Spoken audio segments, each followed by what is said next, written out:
Judge sentences innocent black man to 60 years. What he learns next changes everything. The judge's gavel struck down with the force of finality, each echo bouncing off the marble walls like gunshots. The air in the courtroom thickened, pressing against Kelvin Hart's chest. 60 years. The number rang louder than the gavel, louder than the murmurs swelling in the packed courtroom. His mother's muffled sobs cracked through the silence, the sound clawing at his heart more than the sentence itself. Kelvin's legs trembled beneath him, but he refused to fall. He wouldn't give them that satisfaction. His eyes stayed locked on the judge, a stone-faced man with gray curls and cold blue eyes, the kind of man who passed judgment without ever truly seeing the person before him. Kelvin's lips parted, but the words wouldn't come. What could he say that would matter now? He glanced back at his mother, her frail body wrapped in a faded shawl. Her eyes glistened with pain, swollen from weeks of crying. The wrinkles on her face seemed deeper now, carved by sleepless nights and prayers that had fallen on deaf ears. Her fingers clutched the edge of the wooden bench, like it was the only thing anchoring her to the earth. "I didn't do it." The words slipped out, barely louder than a whisper. The judge's eyes flicked to him, indifferent. "Mr. Hart, this court has heard the evidence. The jury has delivered its verdict." His voice was flat, rehearsed. "You will serve 60 years at Grayridge Correctional Facility, without the possibility of parole." Kelvin's heart thudded against his ribs, the finality of those words tightening around his throat like a noose. His mind spun back to the night everything changed, the night they said he killed Darren Caldwell. He could still smell the rain in the air, feel the cold pavement beneath his shoes as he walked home from the corner store. The red and blue lights flashing against brick walls. The rough hands shoving him against the patrol car before he could ask what was happening. The weight of the handcuffs biting into his wrists. It had all been a mistake, or so he thought. But the mistake never corrected itself. The system didn't bend, not for men like him. The prosecutor had painted him as a career criminal, a product of the streets. They paraded his juvenile record before the jury, petty thefts from when he was barely old enough to know better. They never mentioned how he'd turned his life around, how he'd been working 2 jobs to help his mother pay rent. They never mentioned how Darren Caldwell was the neighborhood troublemaker, always flashing money that didn't belong to him. The defense attorney, a public defender juggling more cases than one man could handle, barely scratched the surface. His alibi, a woman who saw him at the store that night, disappeared before she could testify. No one knew where she went. No one seemed to care. The judge's voice droned on, but Kelvin barely heard him. His pulse thudded in his ears, drowning out the legal jargon. The handcuffs around his wrists tightened as the bailiff stepped forward. "You'll regret this," his mother called out, her voice breaking through the fog. "God, don't sleep." Her words cut through him, sharp and raw. He wanted to hold her, to tell her it would all be okay. But how could he lie to the only person who ever believed in him? The bailiff's hand gripped his arm, pulling him toward the exit. Each step felt heavier than the last, dragging him closer to a future that had already been carved into stone. The faces in the courtroom blurred together, strangers who would forget him by tomorrow. Only his mother's face burned in his memory, etched deep in the hollow ache of his chest. As the doors creaked open, the air outside hit him like a slap, cold, stale, indifferent. Kelvin looked up at the gray sky through the barred windows at the end of the hallway. It was the kind of sky that never promised sunlight. He glanced at the cracked tiles beneath his feet, counting them like they might lead him somewhere else, somewhere far from this place, far from this sentence. But there was no escape, not yet. When they reached the holding cell, the door clanged shut behind him. The cold metal bench pressed against his back as he sat down. His mind raced, trying to make sense of everything. The evidence didn't add up. The missing witness. The paid-off cops whispering behind closed doors. None of it was an accident. Kelvin clenched his fists, the cuffs cutting into his wrists. They wanted him gone. Somebody had made sure of that. But who? And why? As the fluorescent lights buzzed overhead, he made a silent vow. They might have taken his freedom, but they would never take his truth. He would survive. He would find out who set him up. And when he did, he would burn their whole world down. His mother's voice echoed in his ears. "God, don't sleep." Kelvin closed his eyes, letting those words anchor him in the darkness. The game wasn't over. It was only just beginning. The cold metal door clanged shut behind Kelvin, sealing him in a small holding cell barely big enough to stretch his legs. The stench of sweat and bleach clung to the walls. The walls themselves seemed to close in, pressing against his chest with every breath. Time moved differently here, slower, heavier, as if the air itself carried the weight of all the men who had sat in this cage before him. He leaned against the wall, staring at the rusted sink in the corner. His mother's voice still echoed in his head, trembling with grief. "God don't sleep." Those words were the only thing keeping him from sinking into the numbness clawing at his mind. Kelvin's fingers twitched against his thighs, the steel cuffs still biting into his wrists. He traced the edges of the metal, feeling their cold finality. They didn't just bind his hands, they branded him. Guilty. Another black man swallowed whole by a system that had never meant to protect him. The cell door rattled, breaking the silence.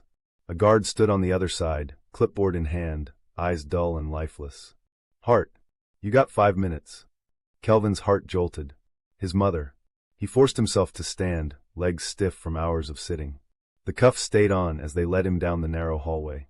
The dim lights flickered, casting long shadows across cracked concrete floors. The farther they walked, the louder the sound of muffled sobs and hushed prayers grew behind thick glass partitions. When they reached the visitation room, Kelvin's chest tightened. His mother sat on the other side of the glass, her small frame wrapped in the same worn shawl she always wore to church. Her hands trembled as she clutched the black telephone receiver. Her eyes, red and swollen, locked onto him with a mix of heartbreak and fierce, unwavering love. Kelvin picked up the receiver, pressing it against his ear. For a long moment, neither of them spoke. The silence was heavier than any words could be. "I'm sorry, Mama," Kelvin finally whispered, his voice cracking. His mother's eyes welled up, but she shook her head slowly. "No, baby, don't you dare apologize." Kelvin's throat tightened. She was always stronger than anyone gave her credit for, stronger than him. He wanted to break down right there, to let the weight of everything crash over him. But he couldn't. Not in front of her. "They set you up," she said, her voice barely above a whisper. "I know it in my bones." Kelvin's jaw clenched. He knew it too, but knowing didn't matter when the system was built to bury the truth. "They said Ryan testified against me." His voice trembled as he forced out the name, his childhood friend, the same boy he'd once split his lunch with in the 3rd grade. His mother's lips pressed together, her eyes darkening. "That boy always did have a weak spine. Somebody got to him." Kelvin's mind raced. The whole case had never sat right. The missing witness. The way the cops refused to check surveillance cameras from the corner store. How the prosecutor pushed for a deal so hard at the start, as if they knew he was innocent but wanted him to settle anyway. "I'm gonna find out who did this," Kelvin muttered, more to himself than to her. His mother's eyes flicked up sharply. "No, you listen to me now." Her voice was fierce, cutting through the fog clouding his mind. "Don't let that hate eat you alive. That's what they want, to break you from the inside out." Kelvin's chest heaved, but he swallowed down the anger boiling beneath his ribs. He wanted to believe her, wanted to believe that faith and patience would somehow set him free. But faith didn't pay off witnesses or plant evidence. Faith didn't move men in power who made careers out of crushing lives like his. "I can't just sit here and wait, Mama." His voice was hoarse low. His mother's eyes softened, filling with the kind of sorrow only a mother could carry. "Then you pray, Kelvin. You pray until the walls break." Kelvin's fingers tightened around the phone, knuckles white. He'd been praying since the night they locked him in that cell. And God hadn't answered yet. The guard tapped the glass, signaling the end of their time.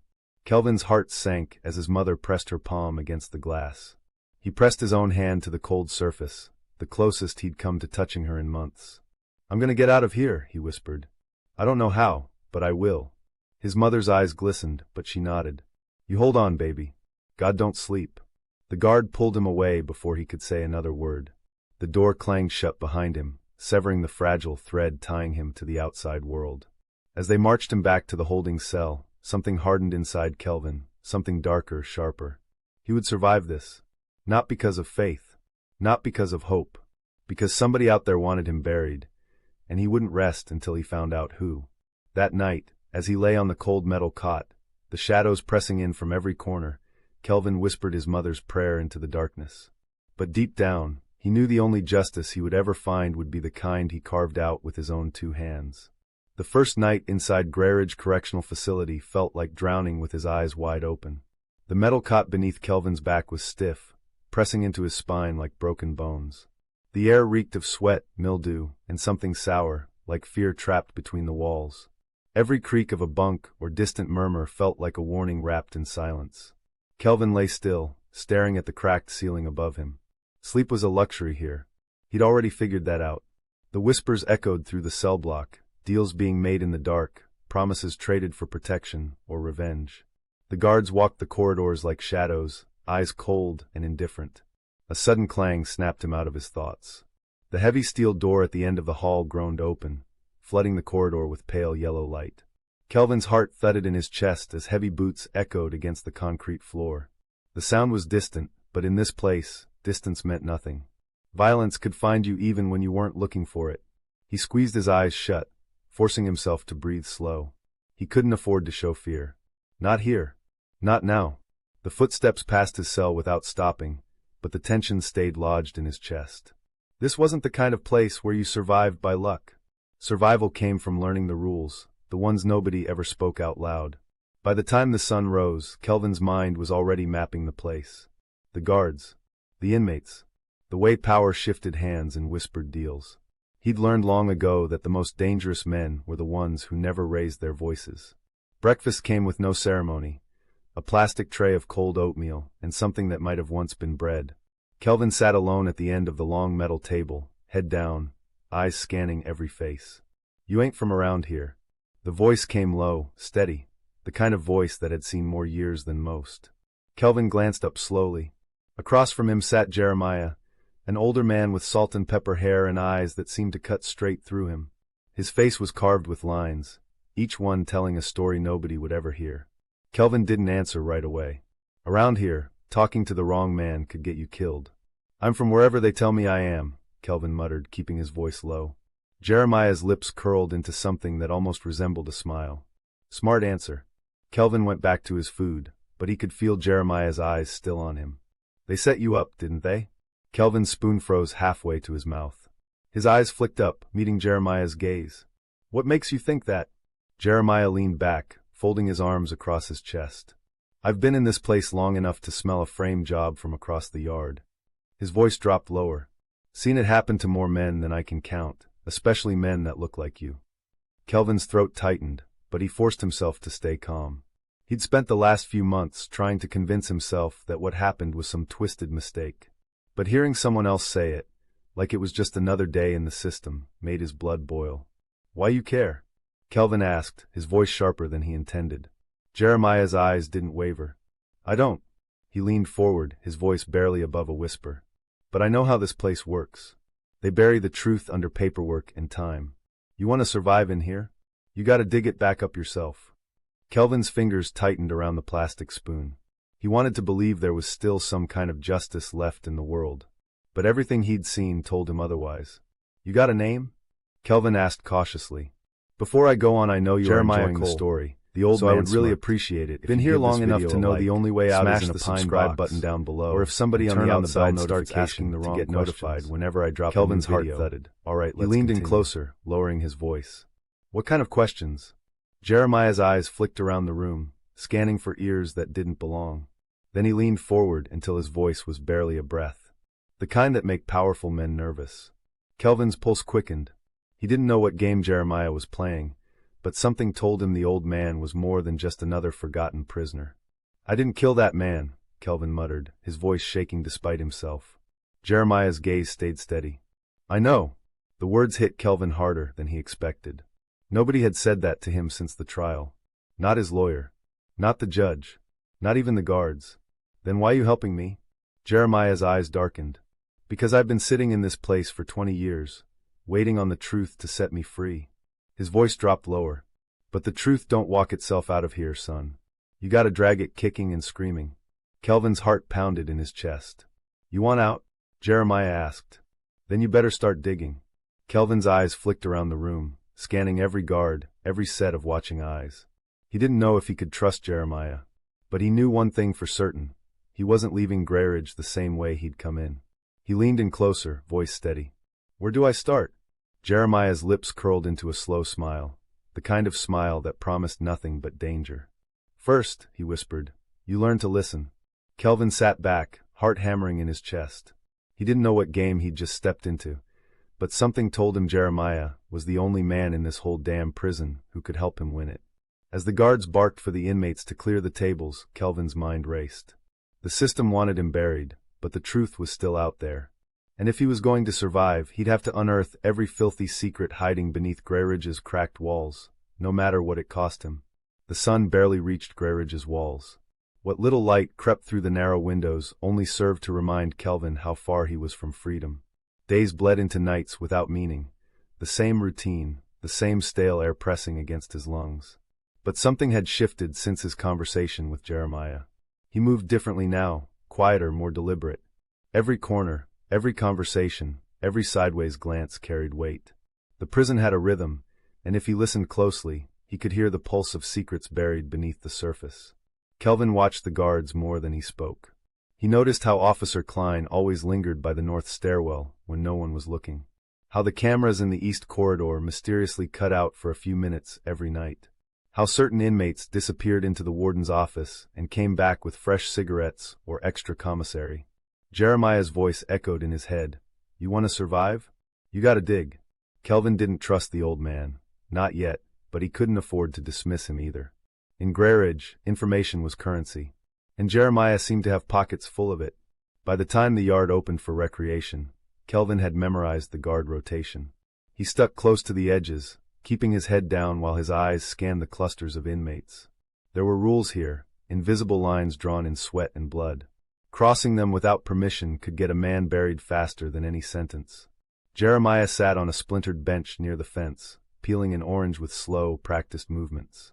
He looked like he belonged there, like the rusted wire and cracked pavement were just part of him now. Kelvin drifted closer, keeping his pace casual. You really been in here 20 years? He asked without looking at him. Jeremiah didn't answer right away. He tore a strip of orange peel between his fingers, eyes fixed on the distant tower where a guard leaned lazily against a rifle. Long enough to know most men don't last half that, he finally said. Kelvin shifted on his feet, glancing around.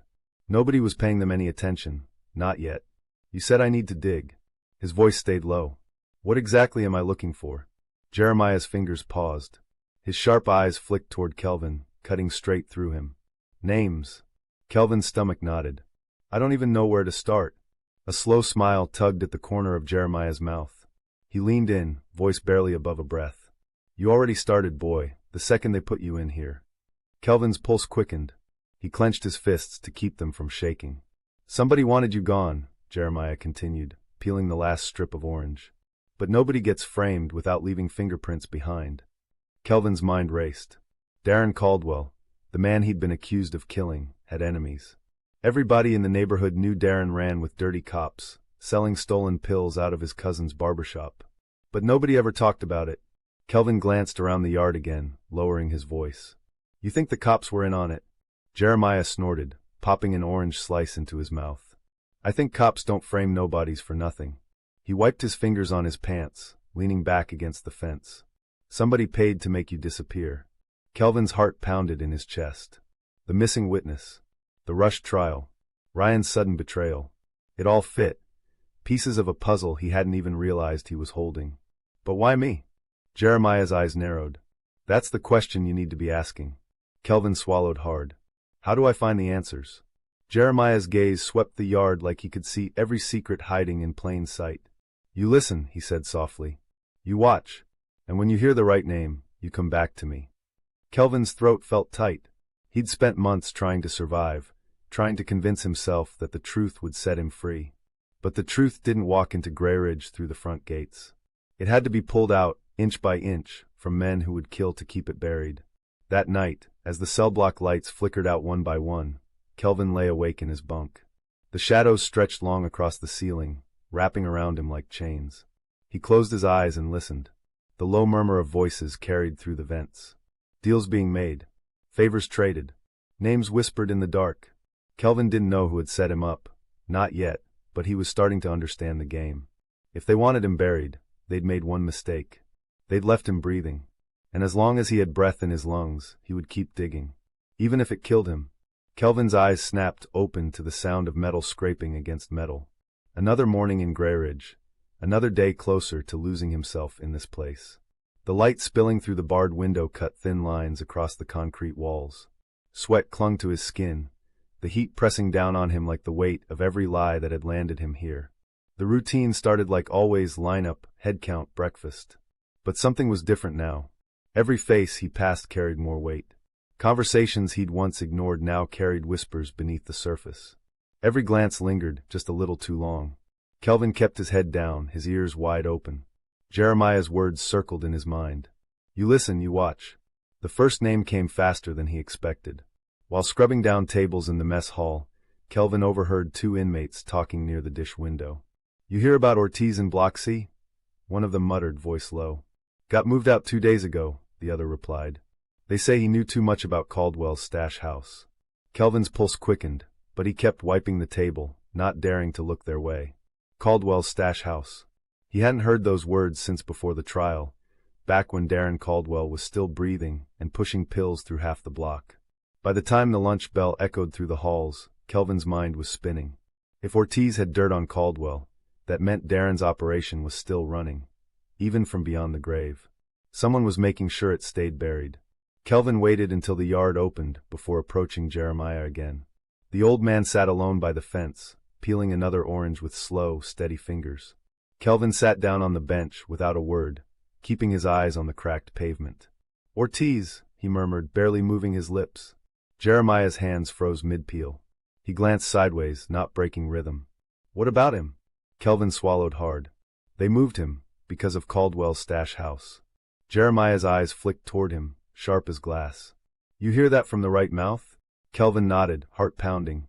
Jeremiah leaned back, popping an orange slice into his mouth.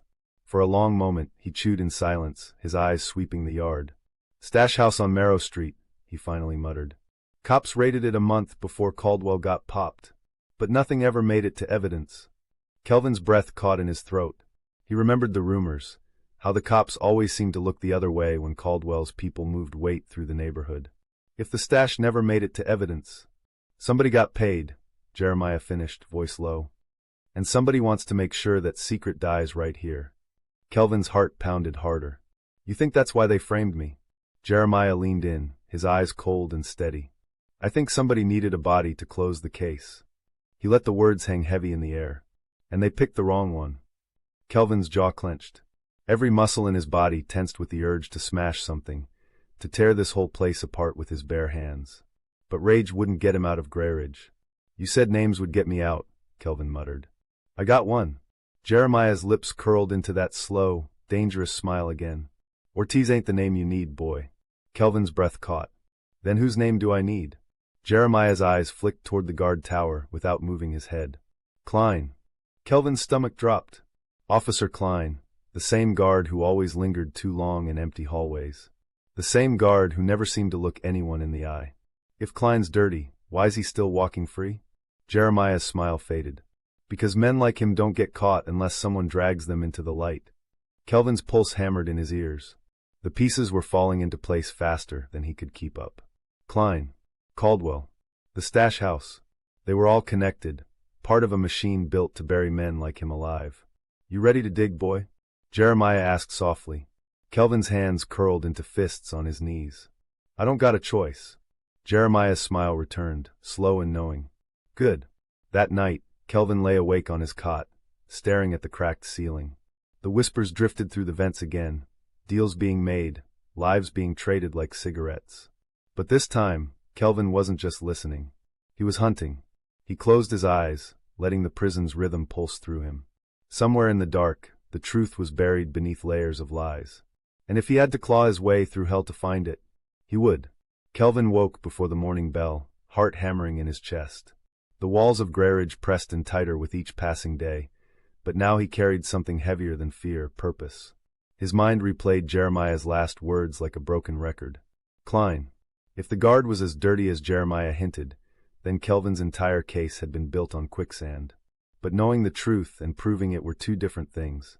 He needed proof, something that could survive outside these walls. The morning routine dragged on. Head count. Breakfast. Chores. Kelvin moved through it all like a ghost, watching every shift in the air, every glance between guards and inmates. He'd never noticed how often Klein lingered by the supply closet near the mess hall, or how certain inmates always seemed to disappear right before Klein showed up. By midday, Kelvin was sure of one thing. Klein wasn't just dirty. He was running something right under everyone's nose. You're thinking too loud, Jeremiah's voice cut through Kelvin's thoughts during yard time. Kelvin flinched, but kept his gaze locked on the basketball game, playing out on the far end of the yard. I need proof, he muttered. Jeremiah peeled another orange. Always oranges, like the bitter taste kept him tethered to something beyond these walls. You don't get proof in here. He flicked a peel to the ground. You get whispers, then you turn those whispers into leverage. Kelvin's jaw clenched. Leverage won't get me out. Jeremiah smirked.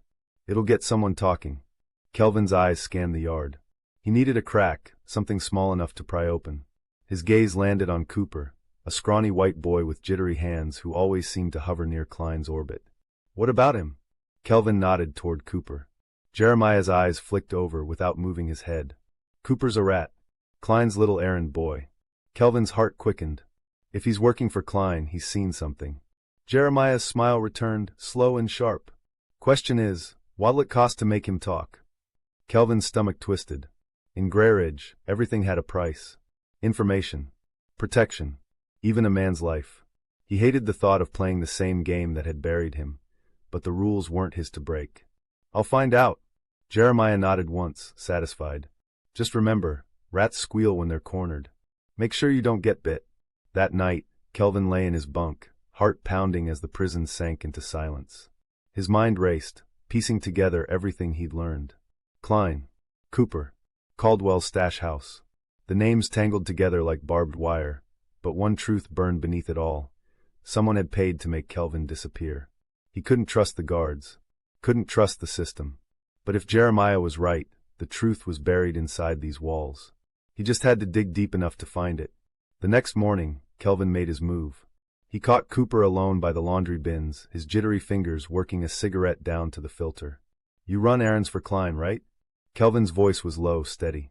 Cooper's eyes darted up, wide and nervous. I don't know what you're talking about, man. Kelvin stepped closer, lowering his voice. You know exactly what I'm talking about. Klein's been moving something through this place, and you've been helping him. Cooper's cigarette trembled between his fingers. Shut up, man. You don't know shit. Kelvin leaned in, letting the silence stretch between them. I know about Caldwell's stash house. Cooper's eyes snapped to his, panic flickering behind them. Kelvin pressed harder. I know they buried the evidence. I know Klein's been cleaning up ever since. Cooper swallowed hard, glancing over his shoulder. You don't know what you're messing with. Kelvin's voice dropped lower. I know you're scared. He stepped closer until there was barely a breath between them. But I also know scared men talk when they're given the right reason.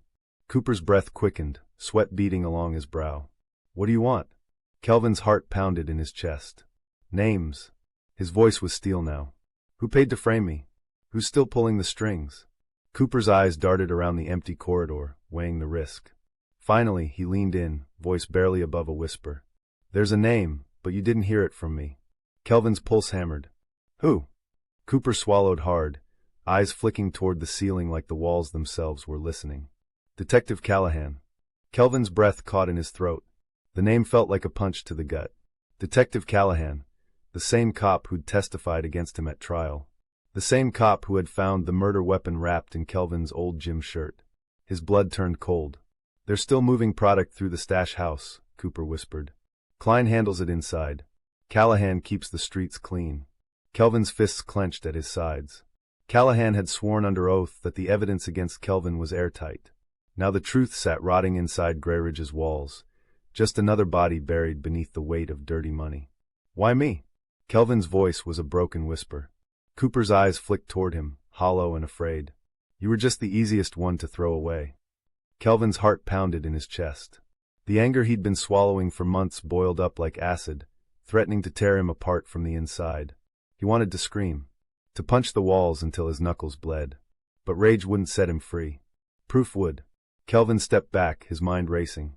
You never saw me, he muttered, turning away. Cooper let out a shaky breath, flicking the cigarette to the ground. I never see nobody. By the time Kelvin made it back to his cell, his hands were still shaking. The pieces were falling into place faster than he could catch them. Callahan, Klein, Caldwell. It was all connected, rotten from the inside out. Now he had a name. Now he had something to dig for. But with every answer came a new question. How deep did the corruption run? And how many men would have to fall before Kelvin finally clawed his way to the truth? He closed his eyes, letting the prison's heartbeat thrum through him. Jeremiah was right. The truth wouldn't walk out of Grayridge on its own. He'd have to drag it out, one name at a time, no matter who he buried along the way. Kelvin's mind burned with Cooper's whispered confession. Detective Callahan. The name sat heavy in his chest like a stone pressing against his lungs. Every memory from his trial flickered back. Callahan sitting smug on the witness stand, swearing under oath that the evidence was airtight. His voice steady, eyes cold. A man who had already decided Kelvin's fate before the jury ever filed in. Now the truth was starting to surface. Callahan hadn't been the hero cleaning up the streets. He was the architect behind Kelvin's downfall, the hand pulling strings in the shadows. But knowing the truth was only half the battle. He needed proof. Kelvin sat on the edge of his cot that night, the cold seeping into his bones. The flickering light in the hallway outside his cell barely reached him, but he could hear the whispers traveling through the vents. Deals. Secrets. Power-shifting hands in the dark. Klein. Callahan. Caldwell. The names tangled in his mind like a knot he couldn't untangle. By the time morning broke, before I go on, Kelvin I know you are had made up enjoying his the mind. story. He needed So I to would press really harder. appreciate it if you If give Cooper this knew video that a much, like, then someone smash else the did subscribe too. button down The below. trick was finding the and right turn on the pressure bell point. notification. Someone to who get couldn't notified afford to whenever keep I their drop a mouth new shut. video. Yard Alright, time let's came continue. faster than he expected. The sun hung low behind thick clouds, casting Grayridge in dull shadows. Kelvin kept his head down, moving through the crowd like he belonged, just another forgotten soul trying to survive. Jeremiah was already at his usual spot by the fence, peeling another orange with slow, deliberate strokes. "You look like a man who just heard the devil's name," Jeremiah muttered without looking up. Kelvin slid onto the bench beside him, eyes scanning the yard. "Callahan." Jeremiah's hands paused mid-peel. His eyes flicked toward Kelvin, sharp and calculating. "That's a dangerous name to be saying out loud." Kelvin leaned in, voice low. "Cooper gave it up," said Callahan, still running Caldwell's pipeline. "Klein's his inside man." Jeremiah's mouth twitched, but there was no surprise in his eyes. "I figured that snake was still slithering around." He tore off another strip of orange peel, voice steady. "Question is, what are you going to do with that name?" Kelvin clenched his fists beneath the table. "I need proof. Something that won't disappear once it leaves these walls." Jeremiah's dark eyes locked onto his. "Proof don't come easy in here, boy. You want something that sticks? You gotta bleed for it." Kelvin's stomach nodded. He knew what Jeremiah meant. The only way to get close enough to Klein was to step into the shadows, play the same game that had buried him. "I'm ready," Kelvin said, even though the words tasted bitter on his tongue. Jeremiah's smile was slow, almost proud. "We'll see about that." That night, Kelvin started watching Klein more closely. Every shift change, every cigarette break. The guard's routine was tighter than most, but even dirty men slipped when they thought no one was looking. By the third night, Kelvin had his opening. Klein always disappeared for 15 minutes during lights out, just long enough to handle whatever business he thought was hidden in the shadows. Kelvin followed him from a distance, heart pounding with every step. The guard slipped into the supply closet near the mess hall, the door clicking shut behind him. Kelvin pressed against the wall, ears straining. Muffled voices, low and urgent. Kelvin's pulse quickened. He leaned in closer, barely breathing. "I don't care what Callahan wants," Klein hissed. Ortiz was running his mouth. He had to go. "You think anyone's gonna miss another junkie?" Kelvin's heart pounded against his ribs. Ortiz. The inmate they'd transferred out without warning. The one who knew about Caldwell's stash house. Kelvin's breath caught. If they were tying up loose ends, that meant his name wasn't far down the list. He slipped back into the shadows, heart hammering. The walls felt tighter than ever as he made his way back to his cell. Every sound echoed louder. Every glance lingered longer. By the time he lay down on his cot, sweat clung to his skin. They were killing anyone who knew too much. He was running out of time. The next morning, Kelvin found Jeremiah by the fence again, but this time he didn't wait to be invited. "They're cleaning house," he muttered, sitting down hard on the bench. "Ortiz didn't get transferred. Klein had him killed." Jeremiah's hands never stopped peeling the orange, but his eyes sharpened. "You hear that with your own ears?" Kelvin nodded, throat tight. Jeremiah's smile was slow, thin. "Then you just found your leverage." Kelvin's breath caught. "What do I do with it?" Jeremiah leaned in close, his voice barely a breath. "You make Klein nervous. You let him know you're listening." Kelvin's stomach twisted. "That's suicide." Jeremiah's smile widened. "So sitting quiet." Kelvin's pulse hammered in his ears. He'd come too far to turn back now. That night, he slipped a folded scrap of paper into Klein's coat pocket during head count. Only 4 words. I know about Ortiz. The next morning, Klein's eyes followed him like a wolf stalking prey. Kelvin kept his head down, but inside, his heart pounded harder with every step. He was officially in the game now, no way out but through. The truth was buried deep beneath Grayridge's walls. And if he had to burn the whole place down to find it, he would. Kelvin felt the weight of Klein's gaze from the moment the morning bell echoed through Grayridge's cold halls. The message had landed exactly where he wanted it, but now the real game had begun. Klein was a predator, the kind of man who sniffed out fear the way wolves scent blood. If Kelvin showed even a crack, the guard would bury him before the truth ever saw daylight. He kept his head low through breakfast, sliding his tray along the metal counter. The noise of clinking silverware and murmured conversations buzzed around him, but his mind was locked on the steady pressure of Klein's eyes burning into his back. The guard didn't approach. Not yet. Klein was smarter than that. He'd wait, let the fear simmer, until Kelvin either broke or made his next move. By the time yard hour rolled around, the air outside felt thicker. Every step across the cracked pavement felt heavier. Jeremiah sat at his usual spot, peeling another orange, the faint tangy scent cutting through the heat. Kelvin sat without a word, keeping his posture loose, like nothing was out of place. But his heart pounded so hard he swore the old man could hear it. You played your hand, Jeremiah murmured without looking up. Kelvin's eyes stayed fixed on the fence line. Had to. Jeremiah's fingers moved slow, steady. And now you're waiting for him to blink. Kelvin's throat tightened. How long you think I got? Jeremiah's weathered smile barely flickered. Men like Klein? They don't blink. They bite. The words sank into Kelvin's chest, heavy and cold. He clenched his fists beneath the table. I need something to push him harder. Something that makes him slip. Jeremiah finally glanced at him, dark eyes glinting with quiet approval. You want to break a man like Klein. You don't hit him head on. His voice dropped lower. You squeeze the weak link. Kelvin's heart quickened. The weak link. Cooper.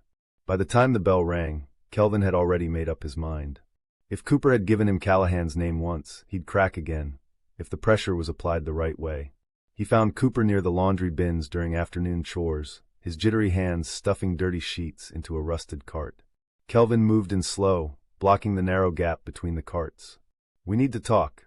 Cooper flinched, glancing over his shoulder. I already gave you what I had. Kelvin stepped closer, lowering his voice to a cold whisper. You know how they found Ortiz? Cooper's face went pale, eyes darting toward the cameras mounted along the ceiling. They'll kill me if I say anything else. Kelvin leaned in, his heart pounding. They're gonna kill you whether you talk or not. He let the silence stretch. Only difference is, I might get you out before they do. Cooper's breath quickened, panic flickering behind his bloodshot eyes. Kelvin pressed harder. You tell me everything you know about Callahan, every drop, right now, or I start letting people think you're the one who's been snitching. Cooper's eyes went wide with fear. He glanced around the hallway like the walls were closing in. They use the laundry trucks. His voice was barely above a breath. Klein loads the stash inside the linen bags, heroin, pills, everything. They swap it out at the loading dock before the trucks leave. Kelvin's pulse quickened. It made perfect sense, clean, invisible. No one would ever question sheets moving in and out of a prison. How often? Every Tuesday and Friday. Cooper's hands trembled as he stuffed another sheet into the cart. Klein meets the driver after last head count. Kelvin's mind raced. He had a time. A place. Now he just needed to catch Klein in the act. He leaned back, letting the silence hang heavy between them. You tell anyone about this conversation. His voice dropped to ice. I'll bury you before Klein ever gets the chance. Cooper nodded quickly, his face pale beneath the flickering lights. Kelvin walked away without another word, heart pounding in his chest. By the time lights out came, his mind was already spinning the pieces into place. If he could catch Klein moving product, get proof, he could blow the whole operation wide open. But proof wouldn't come without risk. He'd have to move alone, no Jeremiah, no whispers. Just him and the truth waiting in the dark. The hours dragged slow until the prison sank into silence. Kelvin lay on his cot, listening to the faint shuffle of boots outside his cell. At exactly 11:03, the hallway lights flickered, the same glitch that happened every night right before the graveyard shift took over. Kelvin slipped out of bed, heart thudding in his chest. He crept down the hallway, each breath shallow. The air smelled of bleach and stale sweat. Every sound echoed louder in the silence. By the time he reached the laundry dock, the door stood cracked, just enough for him to see the shadowed figures moving inside. Klein's low voice carried through the dark. "You tell Callahan this batch is light. He can shove it up his ass. I don't run charity work." Kelvin's pulse quickened. He pressed closer, heart hammering. A second voice answered, gravelly, unfamiliar. "We heard someone's been sniffing around." Kelvin's breath caught in his throat. Klein's voice sharpened. "I'll handle it." Kelvin's blood went cold. They knew. His heart hammered as he eased back into the shadows. If they caught him now, he'd disappear just like Ortiz. He slipped away, every nerve in his body screaming to run, but he forced himself to move slow, steady. By the time he reached his cell, his shirt clung to his back with sweat. His mind spun. Klein was the key. If Kelvin could get one recording, one photo, he could blow the whole operation wide open. But the clock was ticking. They were hunting him now. And the deeper he dug, the closer the wolves circled. Kelvin lay awake until dawn, staring at the cracked ceiling. He wasn't just fighting to survive anymore. He was fighting to bury the men who had buried him first. And one way or another, somebody was going down. The first rule of surviving Greyridge was simple: trust no one. Kelvin had learned that the hard way. But now the stakes had shifted. This wasn't just about survival anymore, it was about justice. By the time the first light of dawn bled through the cracks in the concrete walls, Kelvin's plan had already started forming. The laundry trucks, Tuesday and Friday. That meant tomorrow night would be his only shot to catch Klein red-handed. But proof wasn't enough. Not in a place where evidence disappeared faster than whispers. He needed something airtight, something that would follow Klein even if Kelvin didn't make it out. The problem was, he didn't have a camera. Kelvin sat at breakfast, pushing watery eggs around his tray, his mind working in circles. Jeremiah watched him from across the table, peeling another orange with those slow, steady hands. "You got that look again," Jeremiah murmured. Kelvin's eyes flicked up, scanning the room before leaning in. "I need a phone." Jeremiah's hands didn't stop moving, but his eyes narrowed slightly. "That's a dangerous request. I don't have a choice." The old man's fingers paused for half a second, barely noticeable, before he tore another strip from the orange. "You don't ask for favors like that unless you're ready to owe something back." Kelvin's throat tightened. He already owed Greyridge more than he could ever repay. Another debt wouldn't matter if it meant exposing the truth. "I'm ready." Jeremiah studied him for a long moment before nodding slowly. "Be by the chapel tonight after lockdown." Kelvin's heart thudded in his chest, but he kept his face steady. "Appreciate it." Jeremiah smiled faintly, his gold tooth glinting in the dim light. "You won't when it's time to pay." The rest of the day crawled by in a haze. Every second felt heavier, like the walls themselves were pressing in. Klein's eyes followed him through every hallway, every meal line. Kelvin could feel the guards circling, waiting for him to slip. By the time night fell, the air inside Greyridge felt thicker than usual, like the whole prison was holding its breath. Kelvin waited until the last light flicked out, then slipped from his cot. He moved through the dark with careful, measured steps, heart thudding in his chest. The chapel sat at the far end of the prison, a place most inmates only visited when they had nowhere left to turn. The smell of old wood and sweat clung to the air as Kelvin eased through the door. Jeremiah was already waiting in the back pew, hands folded like a man in prayer. Without looking up, the old man slid a small bundle wrapped in cloth onto the bench beside him. Kelvin sat down, heart pounding. "You know what happens if they catch you with that?" Jeremiah murmured. Kelvin's fingers closed around the bundle. The weight of the burner phone felt heavier than it should, like holding a loaded gun. "I know." Jeremiah's dark eyes flicked toward him. "Then you better make sure whatever you're chasing is worth dying for."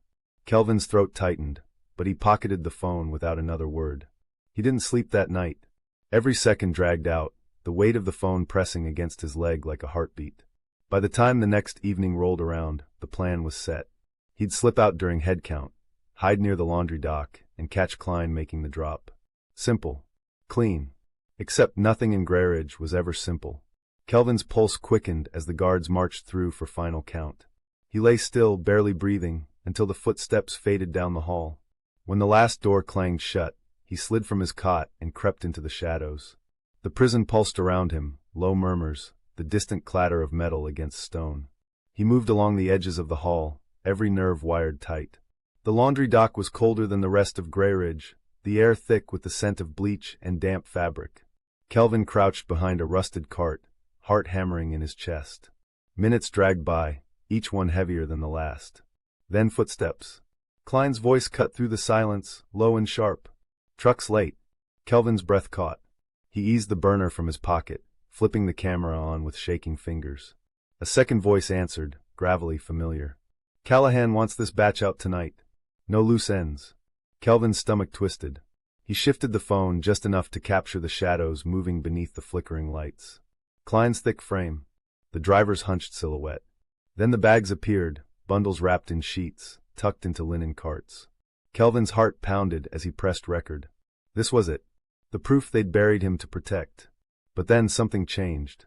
Klein's head snapped up, eyes narrowing toward the shadows. "You hear that?" Kelvin's blood went cold. The guard's boots scraped against the concrete, moving closer. Kelvin killed the recording, heart slamming against his ribs. Klein stopped inches from the cart, breath heavy in the silence. For one agonizing second, Kelvin swore the guard could hear his pulse hammering in the dark. Then, "Truck's ready." Klein turned back without another word.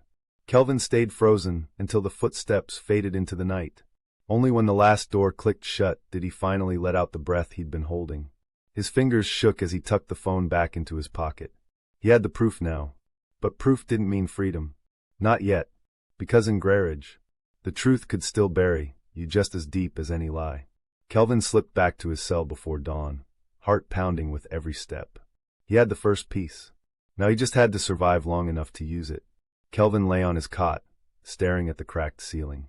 His heart was still pounding from the night before. The burner phone felt heavier than ever, tucked beneath his mattress like a ticking bomb. The video sat inside, grainy, shaky, but damning. It was enough to bury Klein, Callahan, and everyone tied to the pipeline running through Greyridge. But evidence was only half the battle. In a place like this, truth didn't set anyone free. It just painted a bigger target on your back. Kelvin's mind raced, trying to calculate his next move. He needed a way to get the video out, off prison grounds, before Klein or his men sniffed him out. But every option came with risk. The guards controlled the phones, the mail, the visitors. One wrong step, and the whole plan would collapse before it even started. The morning bell rattled through the walls. Kelvin forced himself to move, blending into the tide of bodies filing out for breakfast. He could feel Klein's eyes on him, sharp and predatory from the far end of the cafeteria. The guard hadn't said a word since the night before, but Kelvin knew better than to think he was safe. They were circling each other now, both waiting for the other to make the first mistake. He slid onto the bench next to Jeremiah without a word. The old man was peeling another orange, hands moving with slow precision. For a moment, neither of them spoke. "You got what you needed?" Jeremiah murmured without looking up. Kelvin kept his eyes forward, voice low. "Yeah." Jeremiah's fingers paused, just for a heartbeat. "And now you're trying to figure out how not to die with it." Kelvin's throat tightened. The truth tasted bitter on his tongue. "I need to get it out." Jeremiah finally looked up, dark eyes steady. "Phones are tapped. Letters get read. Every guard here has a price." He leaned in slightly. "Only way out is through someone they'd never suspect." Kelvin's pulse quickened. "You know someone?" Jeremiah's gold tooth glinted as he smiled faintly. "Priest's boy, Brother Martin. He does charity work, sends letters to churches on the outside. Nobody ever checks his mail." Kelvin's heart thudded harder. It was risky, too risky. If Brother Martin caught even a whiff of what he was carrying, he'd shut it down in a heartbeat. "You trust him?" Jeremiah's smile faded. "I trust that he's too holy to look inside what don't belong to him." It wasn't the answer Kelvin wanted, but it was the only chance he had. By midday, the plan was in motion. Kelvin slipped away during chapel, finding Brother Martin alone in the back room, sorting through stacks of yellowed envelopes. The priest's boy was young, mid-20s, with pale skin and nervous eyes hidden behind wire-rimmed glasses. He barely looked up as Kelvin approached, muttering a distracted greeting. Kelvin's pulse hammered in his chest. "I need to send a letter." Brother Martin nodded without suspicion, pushing a fresh envelope across the table. "Who's it going to?" Kelvin forced his voice steady. "My sister." The lie tasted foreign on his tongue. He scrawled a fake address, an old friend from the outside, then slipped the burner phone's memory card inside the folded letter. His fingers trembled as he sealed it shut. Brother Martin barely glanced at it before tossing the envelope onto the outgoing pile. "Mail goes out tomorrow morning." Kelvin's breath caught in his chest. If that letter made it off prison grounds, the whole system would come crashing down. But if Klein found out, Kelvin pushed the thought away. He couldn't afford fear, not now. The rest of the day passed in a slow blur. Every glance felt like a threat. Every sound carried the weight of danger. By nightfall, the pressure had wrapped around Kelvin's chest like a vice. He lay on his cot, eyes fixed on the crack above his head, waiting for the storm to break. It came just after midnight. The first sound was the click of boots in the hallway, slow, deliberate steps echoing through the dark. Kelvin's heart slammed against his ribs. He forced his breathing steady, listening. The footsteps stopped outside his cell. A long silence stretched out, thick and suffocating. Then, the slot in his door slid open. Klein's pale blue eyes gleamed through the gap, cold and hungry. "You're not as quiet as you think, Hart." Kelvin's heart hammered, but he stayed silent, staring back through the narrow slit. Klein's lips curled into a slow, cruel smile. "You think I don't know what you're up to?" Kelvin's mouth was dry, every muscle locked tight. "I don't know what you're talking about." Klein chuckled low, the sound like gravel scraping against steel. "You think you're smart. You think you're gonna be the one to bring me down." His voice dropped lower. "But you're already dead, you just ain't figured it out yet." The slot snapped shut. Kelvin lay frozen in the dark, heart pounding against his ribs. Klein knew. Maybe not everything, but enough. By dawn, the letter would be gone, off prison grounds, out of reach. But if Klein found out before then, Kelvin wouldn't survive the night. He closed his eyes, forcing his breath steady. All he could do now was wait, pray that somewhere out there, the truth was already on its way to freedom. But deep down, he knew Graridge had a way of swallowing hope. Not by a long shot. Kelvin sat up Kelvin's slowly, eyes stayed fixed on the narrow crack in the ceiling. The yard would open soon, the faint glow of dawn. Another chance for Klein to close. His body ached from a night without sleep. He couldn't afford to be caught alone. Every nerve stretched thin. Not today. The weight of Klein's head down still lingered in the stale blending into the tide of orange jumpsuits. By Jeremiah watched Brother Martin's letter would be on its way out. Fingers working another tucked orange, among requests, eyes flicking to Kelvin charity donations, knowing glance. If Kelvin's gamble looked like a man waiting to die, the truth would finally Jeremiah be free, muttered as Kelvin slipping through Grayridge's fingers before Kelvin's stomach twisted. "I need to know if the letter got out." Jeremiah's fingers paused, just for a breath. "That kind of news takes time." "I don't have time." The old man's eyes sharpened, cutting through the fog of prison fatigue. "Then you better start praying to a God that don't listen to men like us." Kelvin's hands curled into fists beneath the table. He couldn't wait. If the letter never made it out, if Klein got to Brother Martin first, everything would be lost. The evidence. The truth. His life. By midday, the yard opened under a pale, washed-out sun.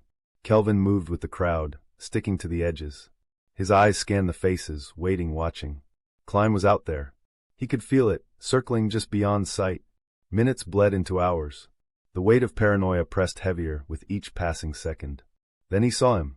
Klein stood near the far fence, arms crossed, talking low with two inmates Kelvin didn't recognize, muscle, bought and paid for. The guard's pale blue eyes flicked across the yard, sweeping over Kelvin like a blade. They were closing in. Kelvin's pulse quickened, every instinct screaming to run. But there was nowhere to go. Not in Grayridge. He forced himself to stay calm, sticking to the perimeter. If Klein was going to make a move, he wouldn't do it in daylight, not with so many eyes watching. But night always came. By lockdown, the tension had wrapped so tight around Kelvin's chest he could barely breathe. He lay on his cot, staring into the dark, waiting for the sound of footsteps. They came just after midnight. Not Klein this time. 3 shadows slipped into his cell, silent, deliberate. Inmates. Hired hands. Kelvin was already moving before they reached him, lunging off the cot. The first man caught him by the shoulder, slamming him into the wall. Pain exploded through Kelvin's ribs, but he twisted free, driving an elbow into the man's throat. The second came at him fast, a flash of steel glinting in the dark. Kelvin barely ducked in time, the shank carving through empty air inches from his face. Fingers closed around his neck from behind, thick, crushing. Kelvin's vision blurred as he clawed at the hand, panic flooding through him. They were going to kill him. Grayridge would bury him just like all the others. Another loose end tied off in the dark. Desperation surged through his veins. He threw his head back, smashing into the face behind him. Bone crunched. The grip loosened just enough for Kelvin to twist free, gasping for air. The shank flashed again, wild, desperate. Kelvin caught the wrist, driving the blade into the attacker's thigh. The man collapsed with a strangled cry. The third shadow bolted, footsteps fading down the hall. Kelvin staggered back, chest heaving, blood slick on his hands. The whole fight had lasted less than a minute, but the message was clear. Klein wasn't waiting anymore. Kelvin slumped against the wall, heart hammering. The guards would never report this, not with Klein pulling the strings. Tomorrow, the bloodstains would be scrubbed away. The bodies would disappear into the system. But Kelvin was still breathing. For now. By morning, word had spread. Eyes followed him through every corridor, some curious, some wary. Even Jeremiah's steady hands trembled slightly as he peeled his morning orange. "You're running out of time," the old man murmured. Kelvin's throat tightened. "I need to know if the letter made it out." Jeremiah's dark eyes flicked toward the guards, toward Klein, watching from across the room like a wolf circling wounded prey. "I'll find out." Kelvin's pulse quickened. "When?" Jeremiah's fingers paused, just for a breath. "Tonight." It wasn't soon enough. Every second felt like another thread unraveling. Another inch closer to the grave Grayridge had been digging for him since the day he arrived. By nightfall, Kelvin was ready. He slipped the burner phone from its hiding spot, tucking it into the waistband of his jumpsuit. If Jeremiah's word came back clean, if the letter had made it out, he'd destroy the phone tonight. If not, he didn't let himself finish the thought. The chapel was dark and empty when he slipped inside. The faint scent of old wood and sweat clung to the air. Jeremiah waited in the back pew, hands folded in quiet prayer. Kelvin slid in beside him, heart hammering. "Well?" The old man's eyes stayed closed for a long moment, like he was weighing the weight of the truth before speaking it aloud. "It's out." Kelvin's breath caught, the relief crashing through him so hard it almost made him dizzy. "You sure?" Jeremiah finally opened his eyes, dark, steady. "I don't deal in maybes." For the first time in weeks, Kelvin felt something close to hope flicker beneath the fear. The truth was out there now, free, untouchable. But Grayridge still had its hooks in him. And Klein wasn't going to let him walk away. Kelvin slipped the burner phone from his waistband, staring down at the flickering screen one last time. Then he snapped it in half. The pieces clattered to the floor, lost in the shadows. By morning, there would be nothing left, no evidence, no trail. Only the truth, and the long road to freedom still stretched out ahead. But Kelvin Hart had learned something in Grayridge. The truth was like a knife. It only cut when you knew where to aim. Kelvin sat on the cold concrete bench in the yard, his back pressed against the rusted fence. The sun hung low, casting long shadows across the cracked asphalt. The weight of what he'd set in motion pressed heavy on his chest. The letter was out, but Grayridge's walls had a way of making freedom feel further away than ever. He could feel Klein watching him from the tower, those pale blue eyes fixed on him like a predator tracking wounded prey. The attack last night had been a warning, one that Kelvin barely survived. The next time they wouldn't miss. But Klein didn't know the letter was gone. That was the only advantage Kelvin had left. Jeremiah shuffled past, moving slow as ever, carrying his breakfast tray. His eyes flicked toward Kelvin, just once, but that glance was enough. It meant the letter was on its way. Kelvin's heart thudded hard in his chest. Now all he had to do was survive long enough for the outside world to see what he'd risked everything to expose. The morning passed in a haze, each second stretched too thin. The guards were quieter, their eyes sharper. Every movement felt like it carried hidden weight. Klein's grip on Grayridge was tightening, the invisible noose drawing closer with every breath. By midday, the tension had settled into Kelvin's bones. He stayed close to the chapel, where Brother Martin's presence offered the smallest illusion of safety. But he knew it wouldn't last. The storm was coming. It broke just after sundown. Kelvin was walking back from dinner when the guards came for him, 3 of them, led by Klein himself. "Inmate Hart," Klein called out, his voice flat, expression carved from stone. "Step out." Kelvin's pulse hammered in his ears. He glanced around, every eye in the corridor locked onto him. Jeremiah stood frozen at the far end, fingers tight around his tray.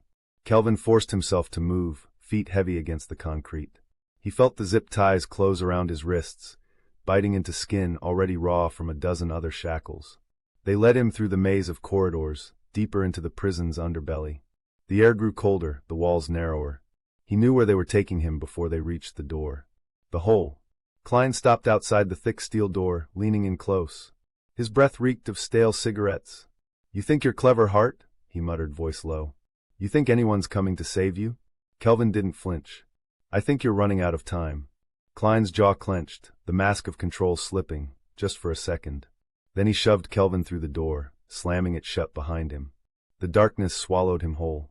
Days blurred into nights. Hours stretched into lifetimes. The cold gnawed at his bones, and the silence carved into his mind like a blade. They wanted him to break, to disappear into the shadows like so many before him. But Kelvin clung to the truth like a lifeline. The letter was out. The world would see. The system that had buried him was already starting to crack. By the 5th day, the door creaked open. Light spilled into the cell, blinding him. Klein stood in the doorway, flanked by 2 guards. His face was pale, eyes bloodshot. "You really think this is going to change anything?" Kelvin's voice came out hoarse, barely more than a whisper. "It already has." Klein's eyes flicked away, just for a second. The letter had reached its mark. Kelvin could see it in the cracks spider-webbing through the warden's perfect mask. They couldn't bury this, not anymore. By the time they dragged Kelvin back to general population, whispers were already spreading through the yard. Phones in the guard towers had been ringing nonstop. A lawyer had come asking questions no one in Grey Ridge wanted to answer. The letter had made it. The truth was out. Kelvin moved through the next few days like a ghost, every breath borrowed, every step closer to freedom. Klein's eyes never left him, but the fear was different now, tainted with something new. Desperation. Grey Ridge's walls were starting to crack, but Klein was still dangerous. The man had built an empire on the backs of men like Kelvin, and he wouldn't let it crumble without a fight. The attack came on the 6th night. Kelvin woke to the sound of footsteps in the corridor, soft, measured. The door to his cell swung open, and 2 shadows slipped inside. This time, Kelvin didn't run. He moved fast, low and hard. The first man went down with a cracked nose, blood spraying across the wall.